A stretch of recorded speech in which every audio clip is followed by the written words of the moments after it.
വിനീത് ശ്രീനിവാസൻ സംവിധാനം ചെയ്ത വർഷങ്ങൾക്ക് ശേഷം ഫഹദ് ഫാസിൽ നായകനായെത്തുന്ന ആവേശം, ഉണ്ണി മുകുന്ദൻ, രഞ്ജിത്ത് ശങ്കർ കൂട്ടുകെട്ടിൽ പുറത്തിറങ്ങിയ ജയ് ഗണേഷ് എന്നീ 3 സിനിമകളാണ് വിഷു റിലീസിനായി കഴിഞ്ഞ ദിവസം തിയേറ്ററുകളിലെത്തിയത്. ഈ സിനിമകൾക്കൊക്കെ മികച്ച പ്രതികരണങ്ങളാണ് ബോക്സ് ഓഫീസിൽ നിന്നും ലഭിക്കുന്നത്. മാത്രമല്ല, ബ്ലസി പൃഥ്വിരാജ് കൂട്ടുകെട്ടിൽ പുറത്തിറങ്ങിയ ആടുജീവിതവും ഇപ്പോഴും മികച്ച കളക്ഷൻ നേടി മുന്നേറുകയാണ്. ഇതോടെ കേരള ബോക്സ് ഓഫീസിൽ നിന്ന് മാത്രം കഴിഞ്ഞ ദിവസം വന്നത് റെക്കോർഡ് കളക്ഷനുകളാണെന്നാണ് റിപ്പോർട്ടുകൾ സൂചിപ്പിക്കുന്നത്. വർഷങ്ങൾക്ക് ശേഷം ഇതുവരെ 2.50 കോടി രൂപയാണ് ബോക്സ് ഓഫീസിൽ നിന്ന് നേടിയത്. ഫഹദ് ഫാസിലിന്റെ ആവേശം 3.26 കോടിയും ബോക്സ് ഓഫീസിൽ നിന്നും നേടി. ജയ് ഗണേഷിനും മോശമല്ലാത്ത കളക്ഷൻ ലഭിക്കുന്നുണ്ട്. പുതിയ റിലീസുകളെത്തിയെങ്കിലും ആടുജീവിതത്തിന് സാരമായി ബാധിച്ചിട്ടില്ല. ആടുജീവിതവും മികച്ച കളക്ഷൻ നേടി മുന്നേറുകയാണ്. ഇതോടുകൂടി കഴിഞ്ഞ ദിവസം മാത്രം കേരള ബോക്സ് ഓഫീസിൽ ഈ ചിത്രങ്ങളെല്ലാം കൂടി നേടിയത് 10 കോടി രൂപയിലേറെയാണ്.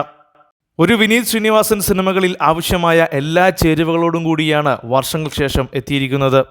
മികച്ചൊരു ഫീൽ ഗുഡ് സിനിമയാണിത്. എല്ലാത്തരം പ്രേക്ഷകരെയും തൃപ്തിപ്പെടുത്താൻ ഈ സിനിമയ്ക്ക് സാധിക്കുന്നുണ്ട് എന്നാണ് പ്രേക്ഷകരുടെ അഭിപ്രായം.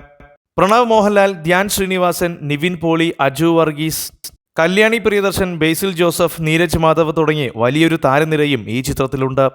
യുവ പ്രേക്ഷകരെ ലക്ഷ്യം വെച്ചുകൊണ്ട് ആക്ഷനും കോമഡിയും ഉൾപ്പെടുത്തിയ ചിത്രമാണ് ആവേശം. ആവേശം ഒരു മികച്ച എന്റർടൈനറാണ്. ഫഹദ് ഫാസിലിന്റെ വ്യത്യസ്തമായ ഗെറ്റപ്പ് പ്രേക്ഷകരെ ആവേശത്തിലാക്കിയിരിക്കുകയാണ്. പ്രേക്ഷകരിൽ നിന്നും വളരെ മികച്ച അഭിപ്രായമാണ് ഈ സിനിമയ്ക്ക് ഇപ്പോൾ ലഭിച്ചുകൊണ്ടിരിക്കുന്നത്. ഫഹദ് ഫാസിൽ, മിഥുൻ ജയ്ശങ്കർ, റോഷൻ, സജിൻ ഗോപു, മൻസൂർ അലിഖാൻ തുടങ്ങിയവരാണ് പ്രധാന കഥാപാത്രങ്ങളെ അവതരിപ്പിച്ചിരിക്കുന്നത്. മോശമല്ലാത്ത പ്രതികരണം ജയ് ഗണേഷും നേടി മുന്നേറുകയാണ്. വരും ദിവസങ്ങളിൽ ഈ സിനിമകളൊക്കെ റെക്കോർഡ് കളക്ഷനിലേക്ക് നീങ്ങുമെന്നുള്ള പ്രതീക്ഷയിലാണ് അണിയറ പ്രവർത്തകരും ആരാധകരും. കഴിഞ്ഞ ഏതാനും മാസങ്ങളായി മലയാള സിനിമ ബോക്സ് ഓഫീസിൽ നിന്നും മികച്ച തേരോട്ടമാണ് നടത്തിക്കൊണ്ടിരിക്കുന്നത്. സിനിമാ മേഖലയ്ക്ക് തന്നെ പുത്തൻ ഉണർവാണ് ഇപ്പോൾ ലഭിച്ചിരിക്കുന്നത്. കൂടുതൽ വാർത്തകൾക്കും വിശേഷങ്ങൾക്കുമായി ഈ ചാനൽ ഇപ്പോൾ തന്നെ സബ്സ്ക്രൈബ് ചെയ്യുക.